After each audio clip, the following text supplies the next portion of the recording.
pretty sure all of you are familiar with who I am, but as a refresher, I am Revon Pauling, one of the relationship managers with the UNCF SPDP program. And we are happy to have Tremain Davis here, CEO of Think PGC, as one of our session presenters for the evening. So listen, it is really, really, really exciting to be here with you all. And I'm excited about our time together. I'm just going to jump right into it in just a second, but I just want you all to know how much of a great opportunity this is for you all. You know, I'm just one of those proponents that, and we were talking about this before the session started, about how important network is. And we're going to talk about this, but make sure you all take full advantage of this opportunity to not just connect with, you know, the speakers who are coming on, but also with each other, because you want to be connected with other people who are going in the same direction as you, who have a vision, who are really focused on being successful with their lives. And I'm telling you, the next, you know, senator is on this line, the next vice president, next president, you know, the next, I don't know, Steve Jobs, Elon Musk, like is on this line, and you guys want to be connected with each other so you can share ideas and share resources as you all grow together. And so I always take time to mention that, because I want you guys to be able to connect, not just with us, but with each other, because it's a really, really, really good opportunity. And I thank UNCF for creating this space. All right, let's jump into it. This is going to be good.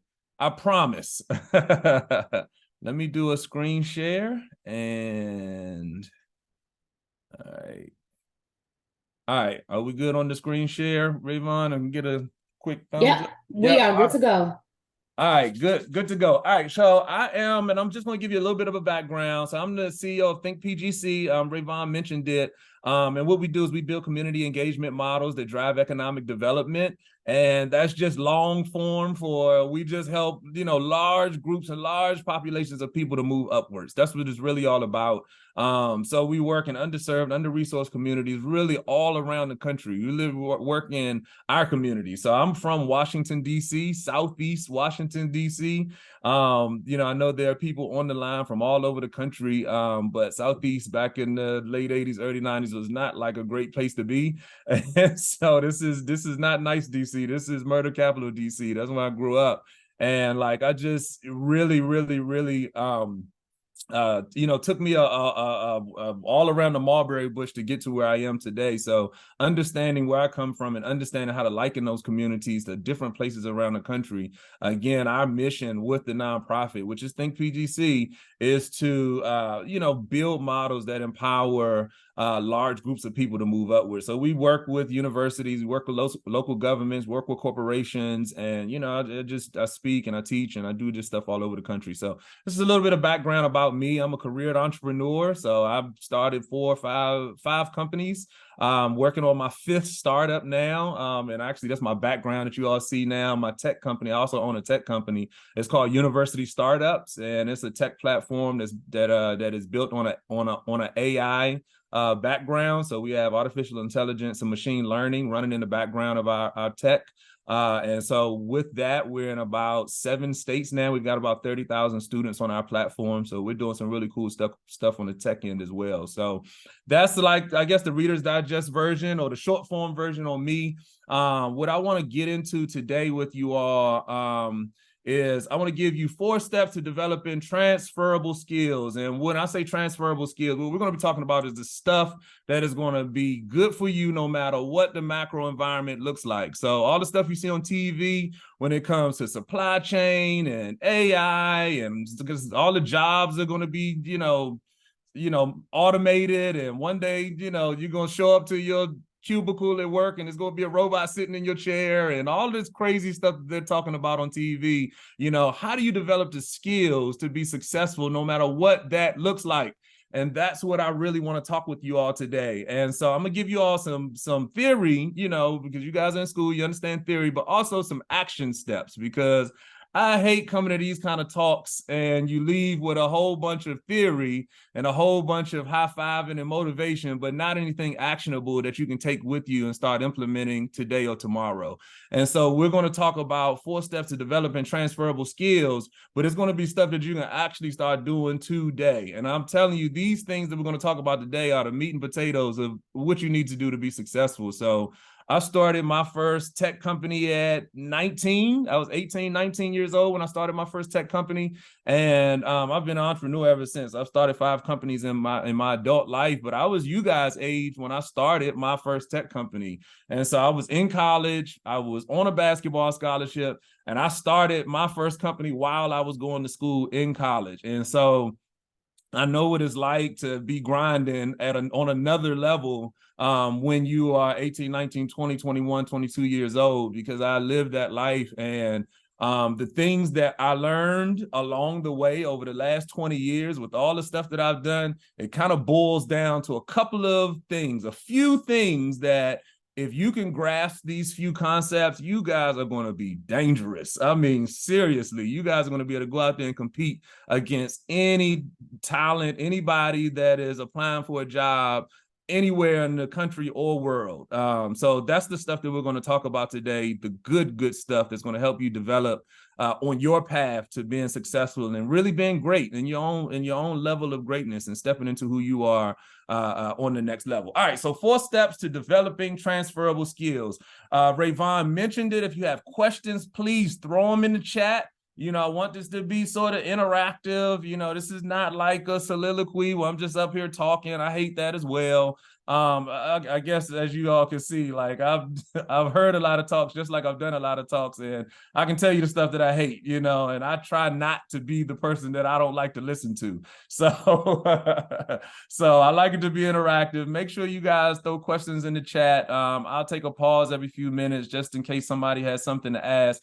But we'll definitely leave time at the end so that we can jump into some conversation together if you guys have some ideas you want to share. And that's what it's really all about.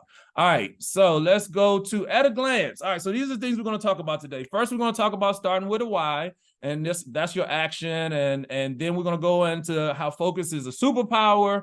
Then we're going to talk about building the skills for the future. And then we're going to end it talking about EQ. And if you don't know what EQ is, that is emotional intelligence, and how that is going to really be the driver of some of your upward sort of trajectory and mobility as you enter into your professional career. All right, so these are the 4 areas that we're going to key in on. All right, let's keep it moving. Okay, so we're going to start with the why. And let me go up here because this box is blocking some of the screen. All right, so we're going to start with the why.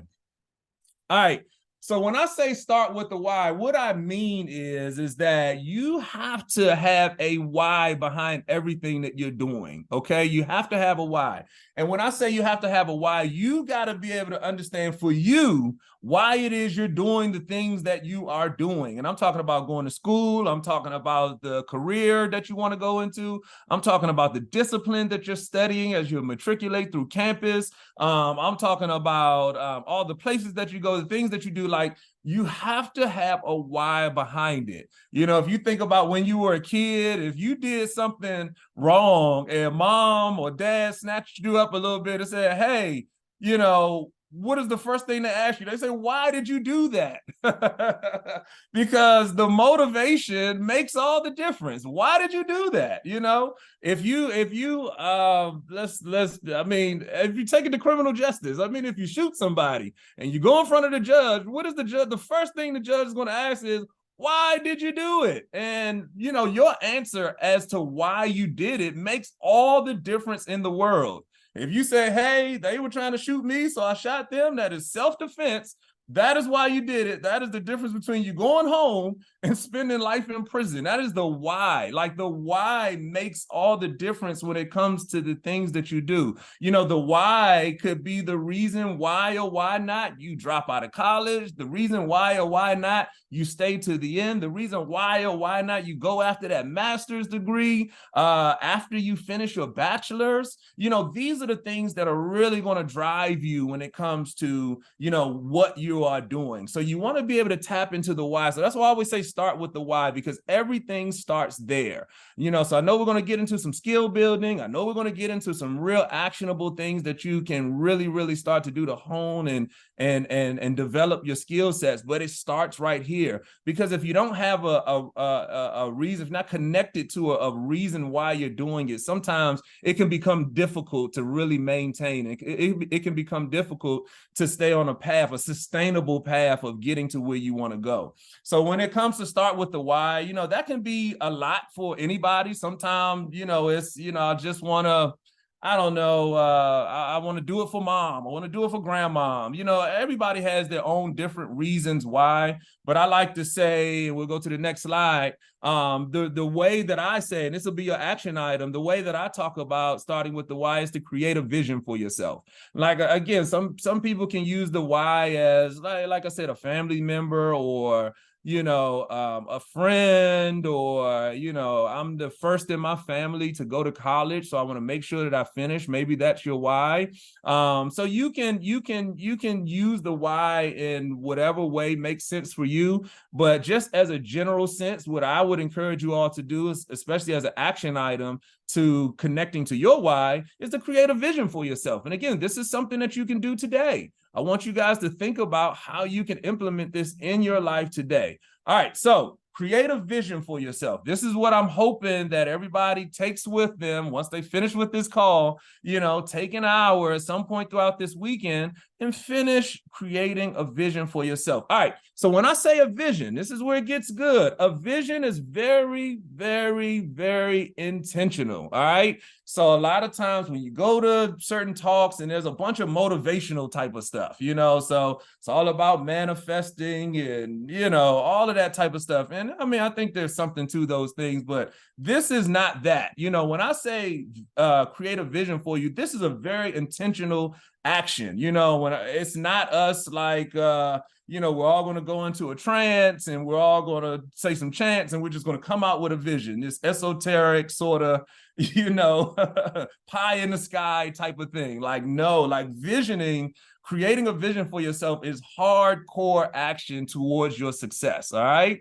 Because when you create a vision for yourself, that becomes the thing that connects to your why. All right. It is something that you can write down and you can have on a piece of paper. You can put it on your refrigerator. You can put it on your screensaver. You can, tape it to the inside of your book bag, whatever you want to do with the vision to keep it before your eyes. It is a hardcore thing that you need in order to stay connected to your why. All right. So the vision is very intentional. All right. The next thing you need to know is that a vision is something that is bigger than you. And so when you think about one example that I just said, hey, maybe I'm the first to go to college in my family. That was certainly my story. I got a basketball scholarship to go to college, and incidentally, and I don't suggest this for everybody, actually nobody, stay in school, but I dropped out of college to start my first tech company and literally have been an entrepreneur ever since. And that was almost 24 years ago. And so I've done probably close to $50 million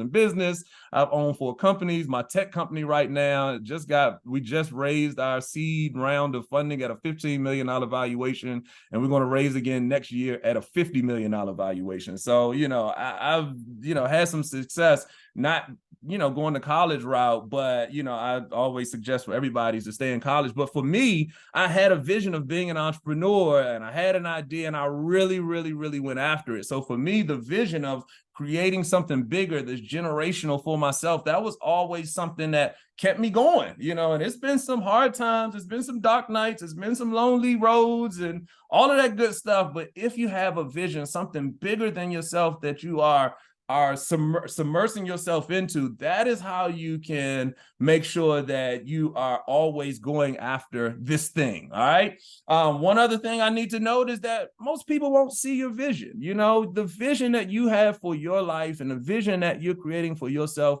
that is something that is for you know, and I understand that, you know, a lot of times, you know, there are pressures from family and friends and, you know, I don't know, keeping up with the Joneses. It's an old school statement. I'm dating myself a little bit now, but, you know, looking left and looking right and trying to keep up with what you see other people doing on social media and all of that type of stuff. Like, you know, your vision is your vision, you know, what you see yourself being in this world. Just like I saw myself being an entrepreneur at a young age, 18, 19 years old. That was me. That was my thing. You know, so if you see yourself being a doctor, a lawyer, you know, whatever it is, you know, that you want to do, you know, creating it, I want to have generational impact. You know, I want to go back and, you know, create programs that can change my neighborhood or my region or my state or my city. Like those are the things that you can have as a vision for yourself. All right. Many people may not see it, but listen, it's yours. And you hold on to that and keep that in front of mind as you're going through the process of developing yourself. All right.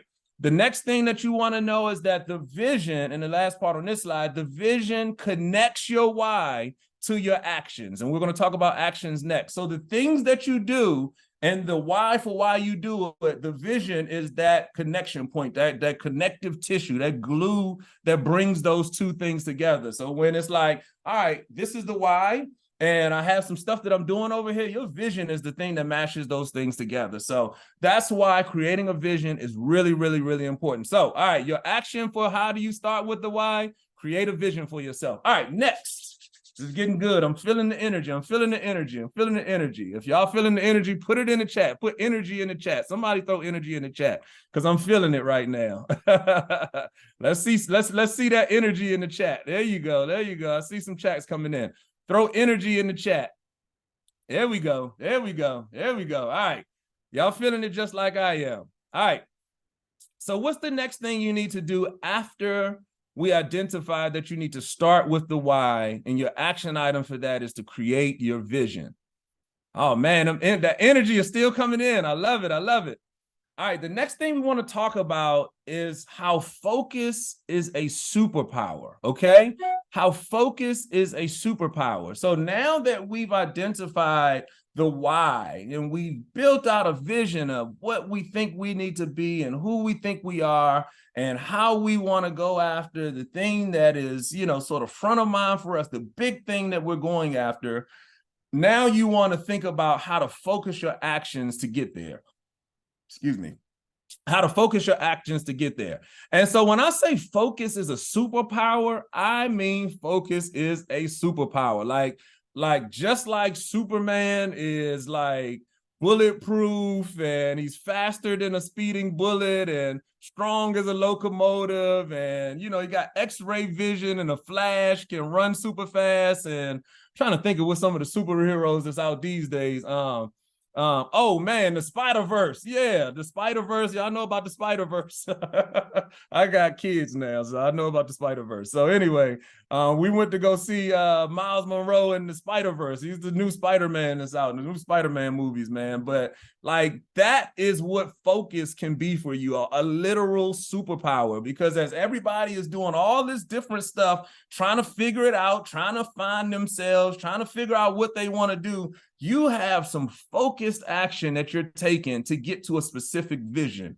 That right there is something that, I mean, I didn't know at 19 years old. And even though I was out starting companies and I was out raising money and I was out building teams, I was still all over the place. I mean, this is stuff that I didn't learn that I was like in my 30s. Like I was like way far down the line before I realized how important any of these things are. So after you started with the why and create that vision for yourself, now you start thinking about focused action to get there. Those two things put together literally create a superpower for you. All right. So now, what does that mean?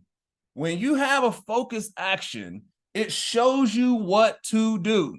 All right. This is going to get really good. It's simple, but I want you all to really take note of this slide because this is going to save somebody some time this weekend. y'all are going to get some value out of this slide right here, like today. You know what I mean? But focus literally shows you what to do. And what does that mean? So if you've got a vision, You want to, I don't know, let's just use be a doctor. You know what I mean? So if you want to be a doctor, then, focused action would be like, why am I taking classes on, I don't know, design? You know what I mean? Like you're focused because now you're taking classes and you're doing all the things, and all of your studies are focused on you becoming a doctor. And I just use that as an example, but it can apply to anything. So whatever you have articulated that your vision is for yourself, now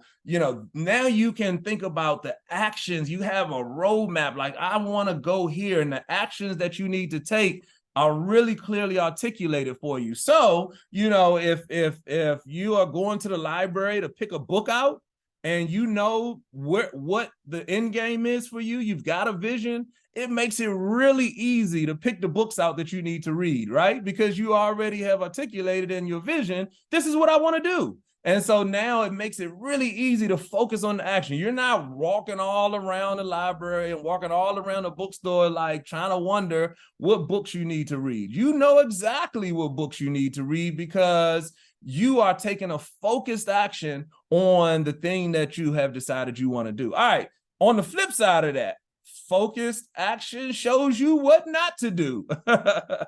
And it sounds simple, but that is a really, really, really key thing, because if you are picking up things or doing things that are outside of the thing that you've articulated for yourself to do, guess what? That takes you off course. That wastes time. That makes you less efficient with the person that you want to be, and less efficient with that development process. And sometimes it can add years onto your development professionally if you're not taking this kind of focused action. And I'm telling you, I probably could have shaved 10 years ish off my development had I known these things when I was your age, when I was 19. Even dropping out of college, to start my business. 24 years later, I would, maybe classify myself as having some success. But, nobody, in the neighborhood I came from, nobody went to college. I was the first in my family to go to college. I went on a basketball scholarship. I just so happened to have been good in basketball. So I was all state, all county, I was really good.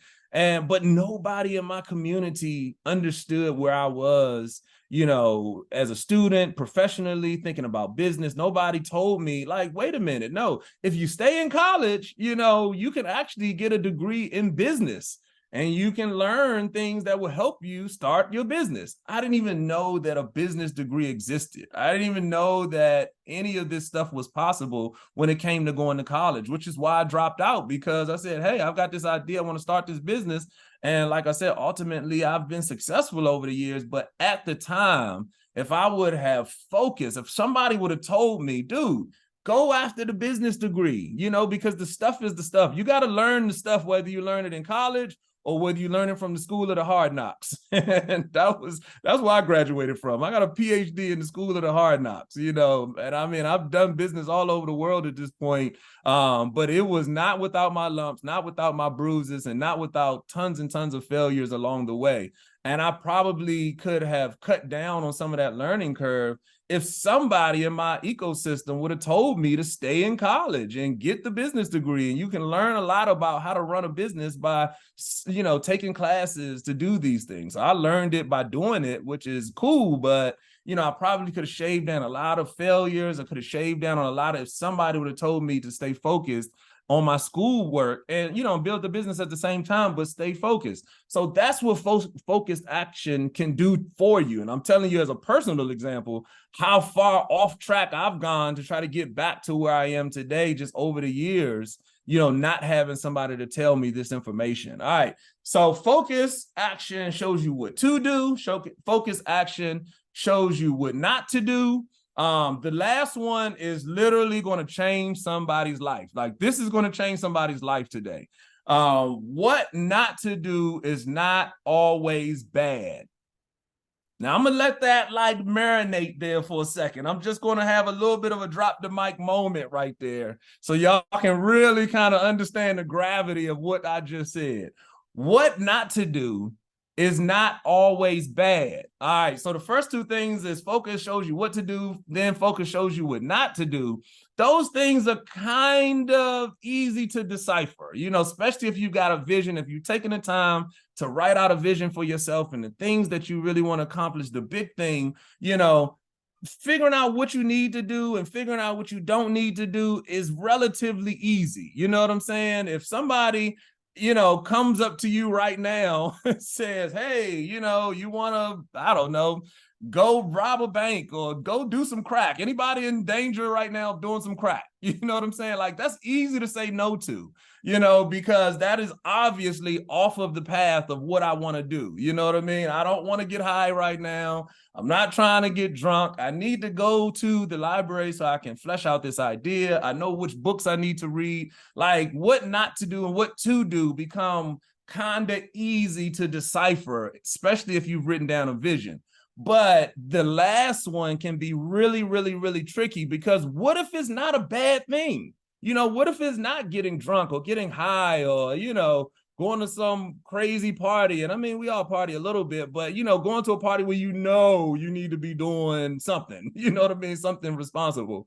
Those things are relatively easy to decipher, but what if it's like, something that is not bad? Maybe it's, changing your major. Maybe somebody says, well, why don't you just change your major to do X, Y, or Z?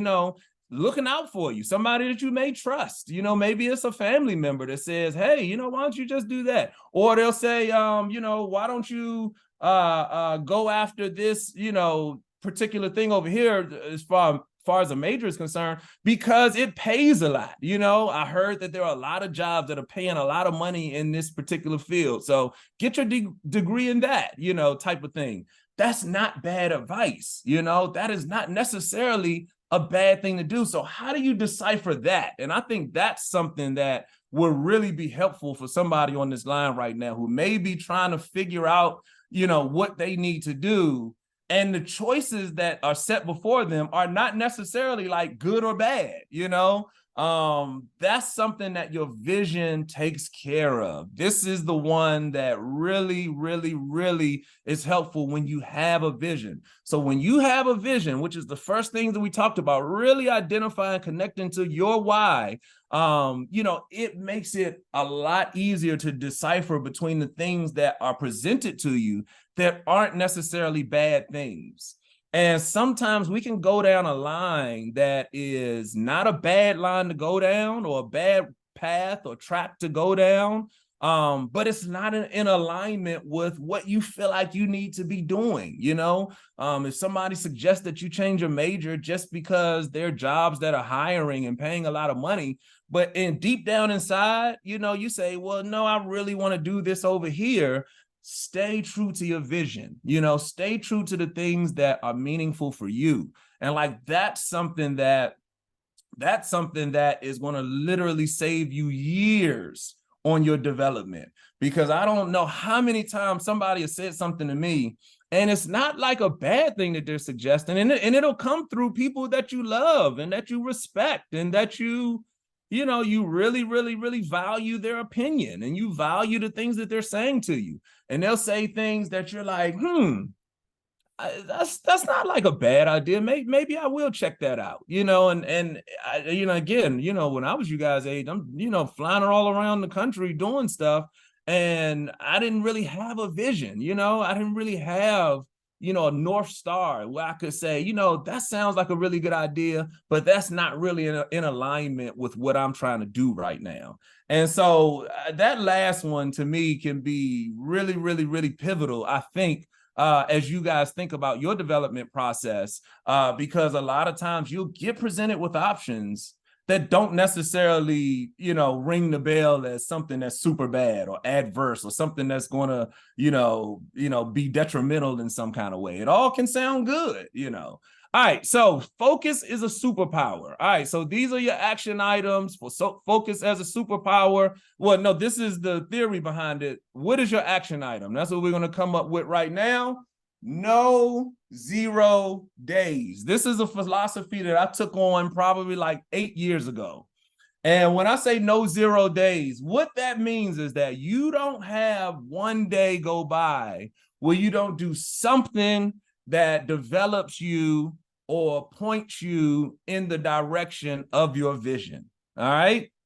And it's simple these days to accomplish a no 0 day, sort of mantra, because we have things like social media and YouTube and just so many resources, Google, that are at your fingertips.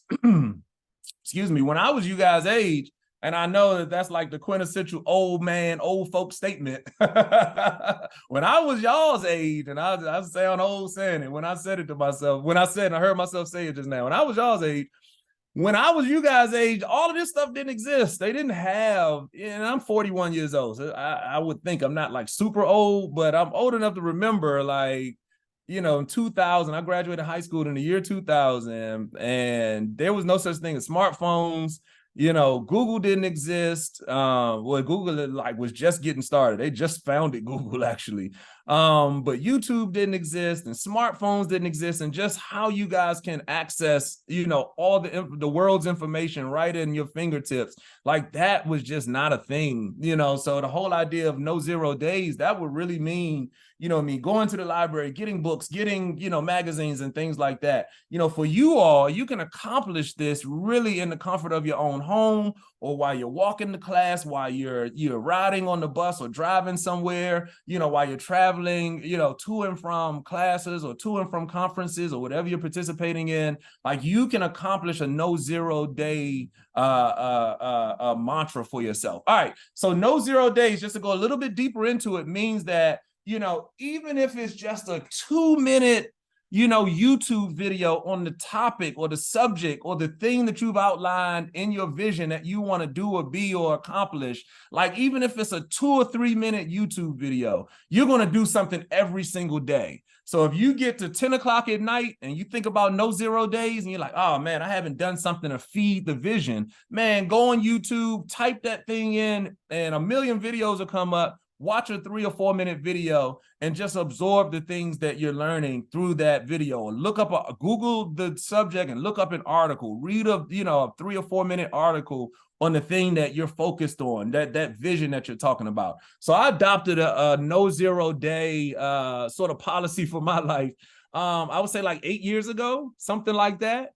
And so the things that I work on day in and day out nationally, are all around economic development, all around innovation, AI, equitable AI development, community engagement, really working in underserved and under-resourced communities, the neighborhoods that I come from.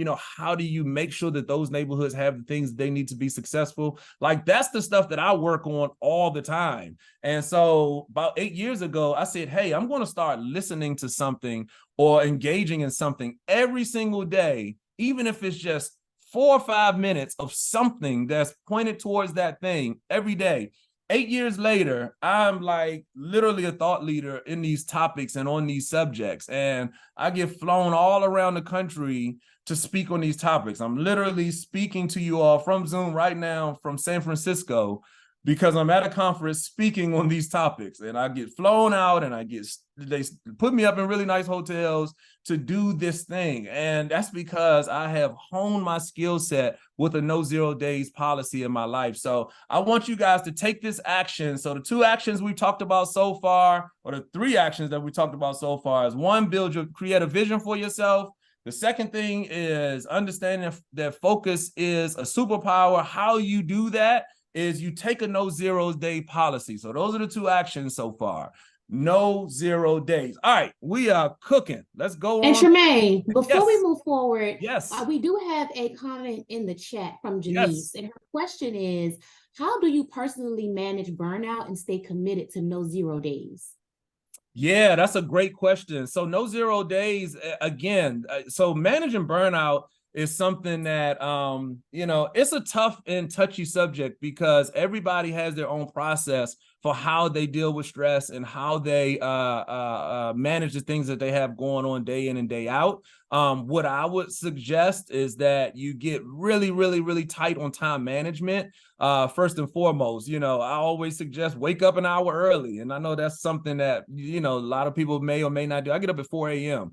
And because I get up at 4 a.m., it adds like 3 hours to my day every day. So while people are getting up at 7, I've already worked for 3 hours. And I know that may be tough, but get up 30 minutes early. Get up, 20 minutes early. I mean, the compound effect of getting up 20 minutes every day early, that's like an extra like 2 hours to your week. Like 20 minutes. Just get up 20 minutes every day. Earlier every day, or go to bed 20 minutes later every day. You should, hopefully be going to bed around the same time so you can get those 5 hours, those 6 hours of sleep. Go to bed 20 minutes later and put that no 0 day thing into your daily routine. And so if it's a routine and you get to the end of the day and you're like, literally a 2-minute YouTube video, but it just shows commitment to the whole idea of no 0 days. Great question. All right. And we're going to have some time at the end. Let's power through these last two. All right. So we're going to talk about skill building. There was an IBM study, and what they found out in this IBM study is that, and I'll see if I can find a link and I'll give it to Rayvon. She can send to you guys, is that, with the development of AI and with automation, the skill sets that are going to be most impactful and most effective over like the next 15, 20 years are going to be your ability to think differently, your ability to network, and your ability to put verticals together differently. Like those are the skill sets that are going to be in high demand over the next 20 years. So there is a lot of AI development, a lot of automation is happening. And just with the advancement of technology, there are going to be a lot of jobs and sectors that are going to kind of go away. But to make yourself marketable and to make yourself, valuable in whatever marketplace we find ourselves in over the next 10 years, what you got to remember is these things right here. And we're going to talk about them. All right. So build future skill sets. All right. That's the next thing. That's part number 3. Build future skill sets. That's what you want to be doing. In order to build future skill sets, here are your action items. You want to build resiliency, build network, and you want to collaborate. Build resiliency, build networks, and you want to collaborate. All right. What does it mean when I say build resiliency?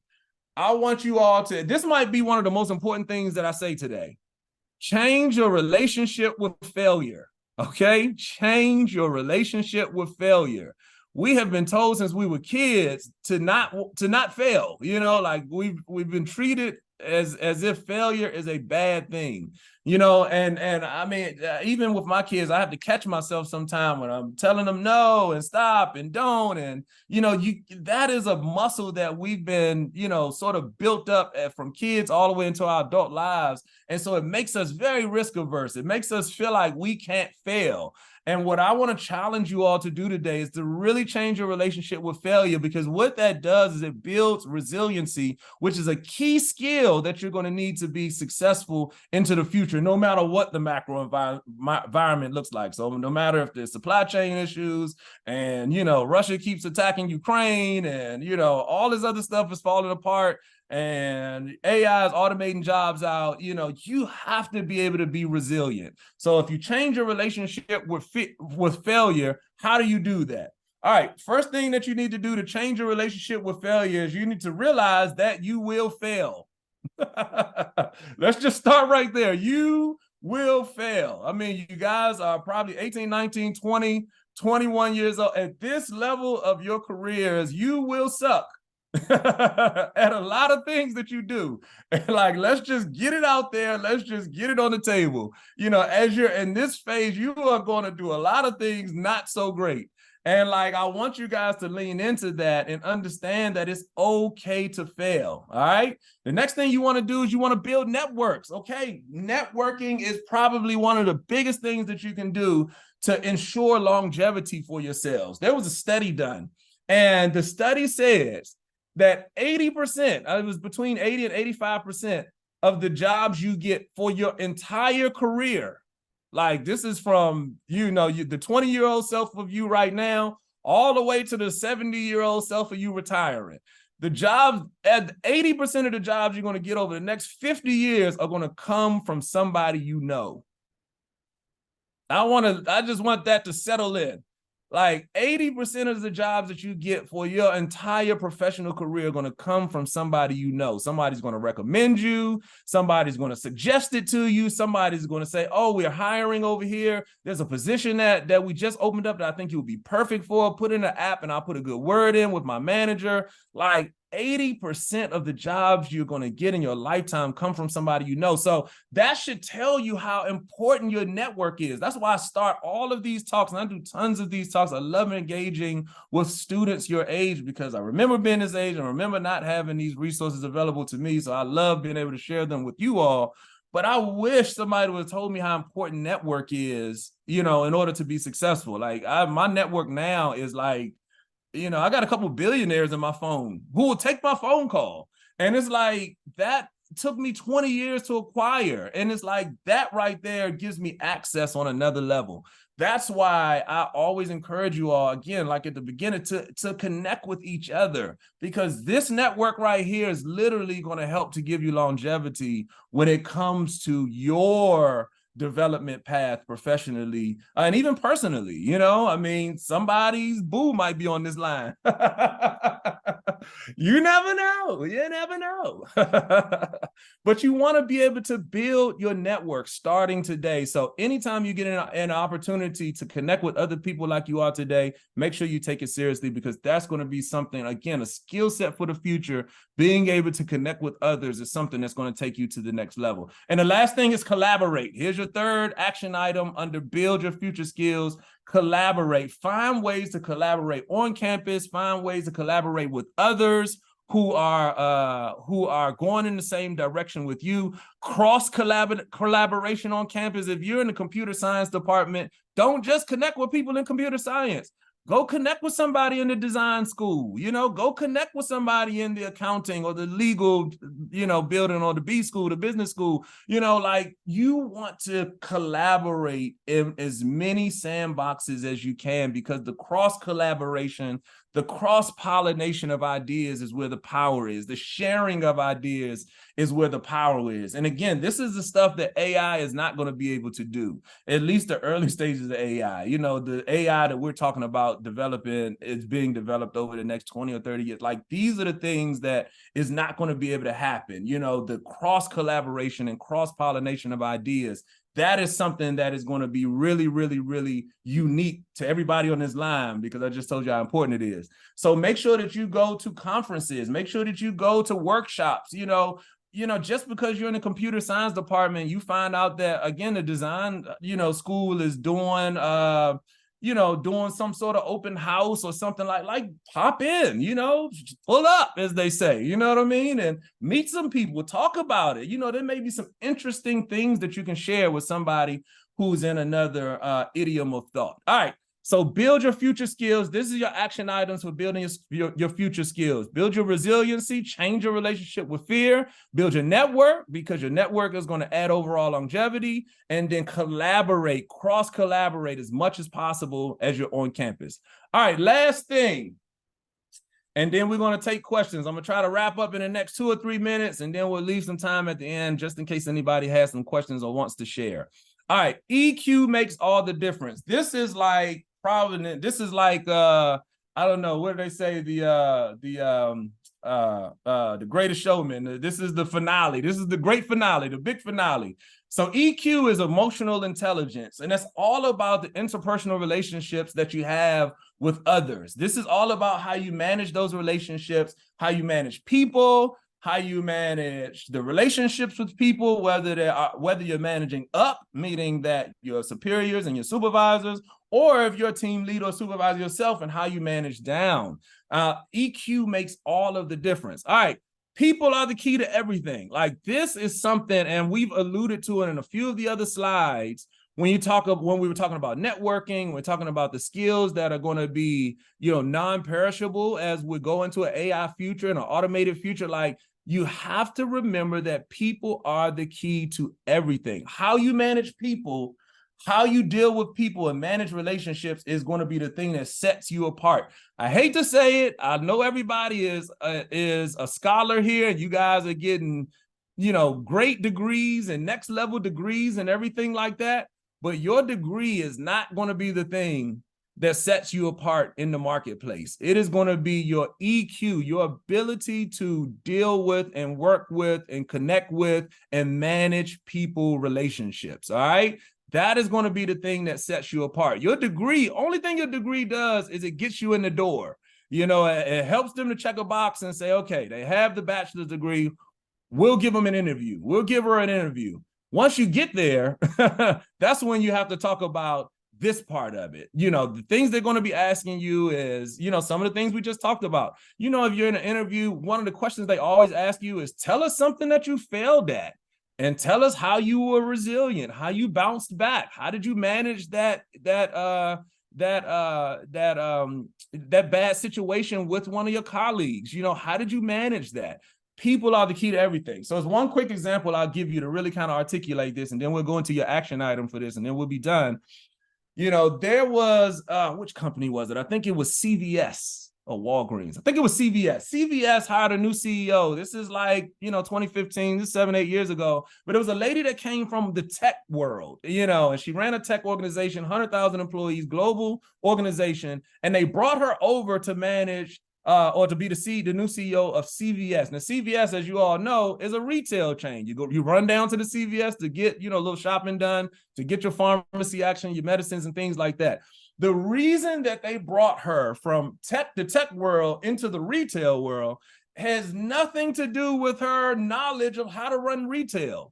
The reason they brought her over is because she managed 100,000 people globally with this tech firm. It was her management of people that allowed her to come over and take her skill sets in IT and her skill sets in technology and come over and successfully run a global retail brand. That is the power of managing people. So if you are good at managing people and relationships, that is going to take the ceiling of your upward mobility all the way to infinity and beyond, as they say. All right. Here are your action items for EQ makes all the difference.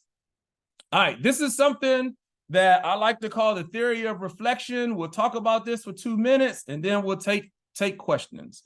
Theory of reflection. Everybody is going to have experiences. You've heard the term experience is the best teacher.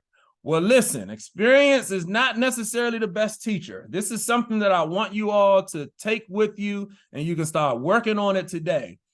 Everybody is going to have experiences today, tomorrow. You've had some this morning. Everybody is going to experience different things. You have to learn from those experiences. But how do you do that? The second piece of it, learning comes from reflection. Okay. All right. The third bullet is growth comes from what you've learned.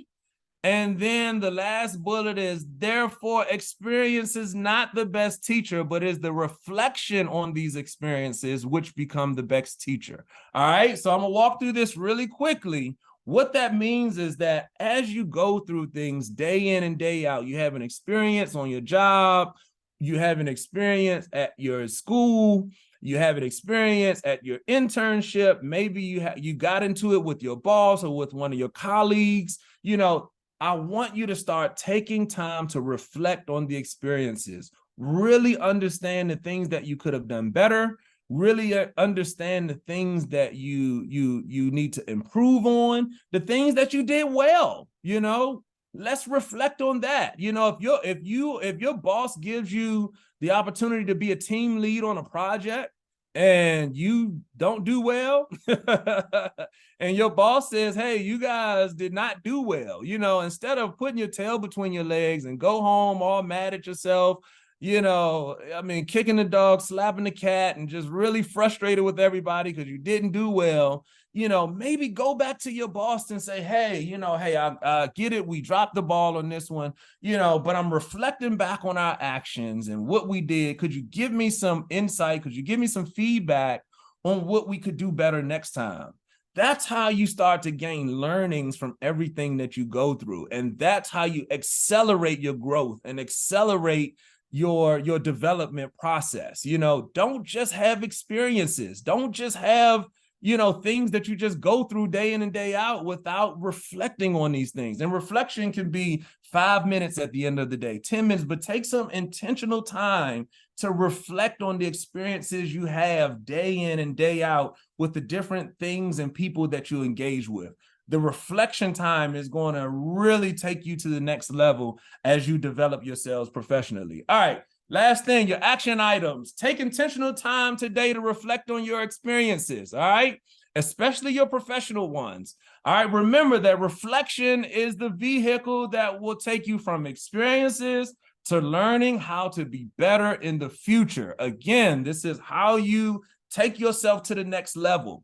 Learn from everything you do day in and day out using this reflection time. Some people like to journal. Some people keep notes or audio notes on their phones. Whatever it is for you, take some intentional time to do this. And last but not least, experiences with learning is one of your greatest assets, because you're going to fail. You're not going to do everything correctly, but can you learn from these experiences? This is going to end up being your greatest asset as you grow and develop. And the last thing is that if you have experiences without learning, it really becomes a waste of your time, and you'll be in that development process a lot longer than you need to be. I'm an example of that. I spent years trying to learn lessons that if I'd have just taken some time to think about it and, you know, what I could have done better, but, you know, a lot of times you don't want to do that and take that time. But that time of reflection is really going to be something that takes you to the next level. All right, that is it. I've said a lot. We got some time left. I would love to hear questions. This is my information. This is my number, my email address, my website. You know, I would love to stay connected with you all. If you have questions in the future, or if you know, 6 months from now, you're like, oh man, what did that dude say? Can't think of his name, but he said something really good. You know, hit me up. And I don't know, Ravon, I can make these slides available as well if that's something that you think would be helpful. Yeah, sure. And we can talk off line about that, because Tina can definitely upload this to our Schoology, where all of our scholars have access to. But yes, amazing. Thank you so much for sharing your knowledge and your expertise. Scholars, if you have any questions, I see some messages in the chat. Please feel free. This is the time to ask your direct questions to Mr. Davis. I know we have a lot of comments in the chat saying thank you so much. They learned a lot. We have one scholar asking if you have a LinkedIn, Tremain. So if you want to share that with me, I can also put that, or you can put that in the chat, and I can also share it with Tina for Schoology as well. A lot of thank you. So I'm just going to take a couple of seconds just to open the floor up. If any